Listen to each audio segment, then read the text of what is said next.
इब्न सीना furniture market Liaquatabad. आज अपने हम वतनों से मुखातिब हूँ और आज चूँकि अगस्त का महीना शुरू हो चुका है तो पाकिस्तान का यौम आज़ादी मनाया जाता है। ये वो दिन है जब हमने एक आज़ाद वतन हासिल किया, एक ऐसी सरज़मीन जिसकी बुनियाद ला इलाहा इल्लल्लाह पे रखी गई। ये दिन सिर्फ जश्न मनाने का नहीं बल्कि शुक्रगुजारी, तजदीद अहद और ख़ुद एहतसाबी का दिन है। याद रखिए, आज़ादी कोई मामूली नेमत नहीं है।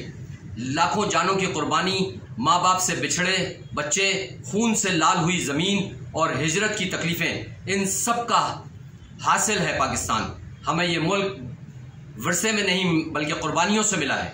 आज हमारा फ़र्ज़ है कि हम इस सरज़मीन से वफ़ादारी निभाएं, इसकी तरक्की और खुशहाली में अपना किरदार अदा करें, चाहे हम तालिब इल्म हो, इंजीनियर हो, किसान हो या ताजिर हो।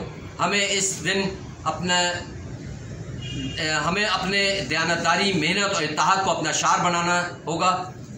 याद रखिए, वतन सिर्फ सरहदों का नाम नहीं बल्कि ये हमारी शनाख्त है, हमारी पहचान है, हमारी इज्जत है।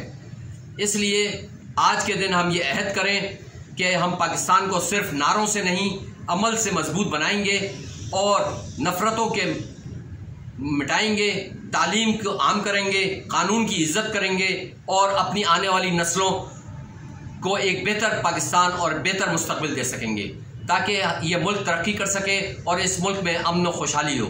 मेरी आप लोगों से भी गुजारिश है कि आप सब लोग पाकिस्तान की तरक्की, खुशहाली और अमन व अमान के लिए मिलकर दुआ करें और हम सब अहद करें कि आइंदा हम पाकिस्तान के वफादार रहेंगे।